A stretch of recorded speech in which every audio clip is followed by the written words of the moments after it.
What is going on, you guys? My name is Rayge, and we are back today to unpack the Cosmic Crucible Season 6 changes that are coming actually in about a week from now. Now, having said that, all the rooms and details have been released, so we're going to be talking about that, as well as best preparing in the coming week on which teams that we can slot in based on the different settings on the global rules. So it's great to finally see this refresh. Anytime we're doing Cosmic Crucible for, an extended period of time, it does feel like we need to switch things up, right?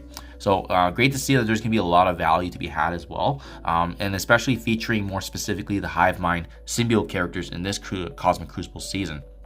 So first and foremost, let's talk about the global rule. So if you recall, the global rule is the general rule that's going to be applying to every single room, regardless of the one you play in. So the new rule is highlighted white there, which is the symbiotes actually now counting as both Superior 6 and Sinister 6 characters. So it means that going forward, they're going to have some synergy. There's going to be some opportunity to theory craft of those characters, especially if you group them up with Sinister 6 and Superior. That's why it's going to be really interesting to see that dynamic and those two teams merging together and seeing what is going to be the best. It means that you probably don't need the full Hive Mind as well, because some characters will obviously do better based on their kit.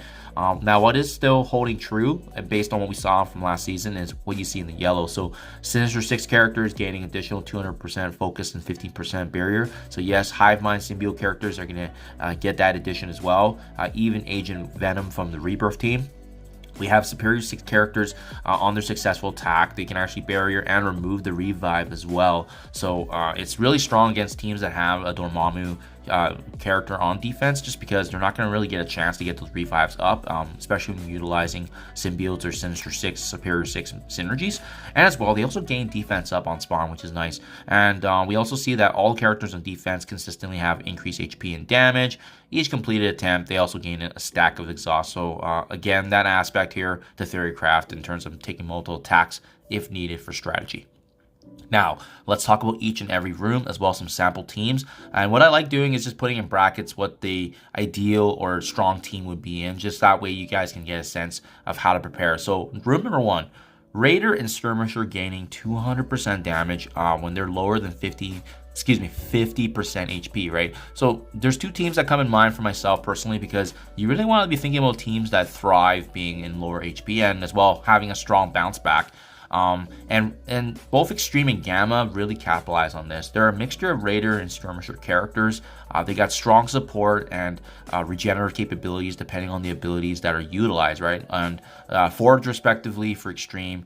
Gamma, obviously Red Hulk can have a huge burst. She-Hulk's constantly doing work, and then Brawn also provides the support. But the key thing is making sure that those characters, if you're using these teams, having equipped a Raider and Skirmisher ISO 8, because they're going to get some pretty notable damage and will hit like a truck for the room 1. So I think those ones are pretty staple, but obviously we can adjust accordingly, guys, where needed.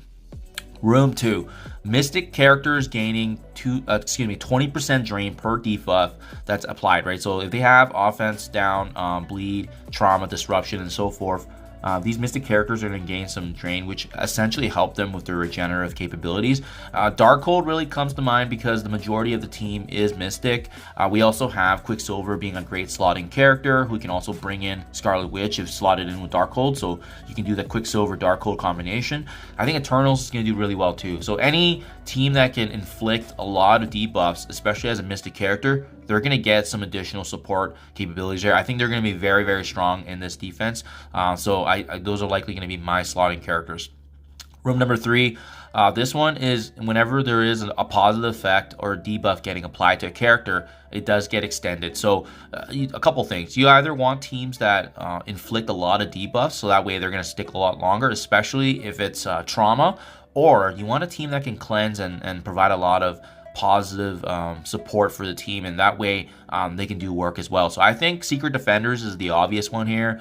Sinister 6, Superior 6 does an extremely good job. Extreme also has good value because they're doing work like that. And I really liked as a dark horse Rebirth, if you have built them up pretty high, just because Rebirth can cleanse a lot. Mind you, they don't inflict as much debuffs, but they do have a fair amount of crowd controlling with ability blocks and stuns that because they last longer for room 3, they're a pretty decent value team if you want to switch things up and save Secret Defenders as an offensive option. So just something to be mindful of. I think Rebirth is great because they also cleanse as well, having both Captain America and Carter, and we now have heard whisperings that they're going to get reworks in the future here with them being the new out of time team. So just something to be mindful of. Room 4, whenever energy is gained, there's going to be an additional energy added, and as well, the death of an enemy is also granting an additional energy, but ultimates do cost 3 energy more. So you really want to be strategic here on who you bring in, because you want characters that can obviously generate energy, but as well are cautious on utilizing their ultimate, or if they have a very costly ultimate, it may take them longer to generate. But the extra energy almost kind of offsets. You want teams that can steamroll, right? So Hive Mind is really obvious here. I think Hive Mind mixed with even Superior 6 or Sinister 6 are going to do exceptionally well here. Wakandans will do really well because they have a lot of debuffs, so they can bring enemies down, which grant energy, and Shuri grants additional energy for everybody on the team, which is pretty big. I think Tangle Web also could be a dark horse here as well, because if you recall, with Spider Weaver, she gains additional energy and turn meter whenever there is an attack on her team as well. So this could be definitely something to consider. Mind you, her ultimate's going to cost more energy now, so just something to be mindful of. It kind of balances out.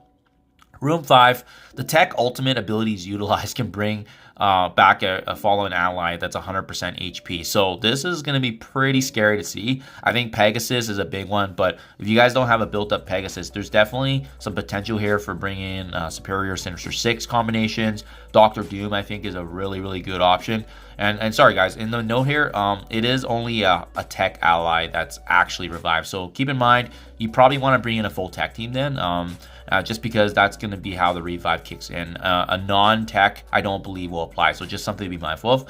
And then lastly, this one's a little boring in my opinion. They had some pretty exciting rooms here, but room 6 was just kind of a fluff one. So on turn, all positives are essentially removed for the plus 10% HP for each effect. So you just want strong characters and teams that maybe potentially have safeguard.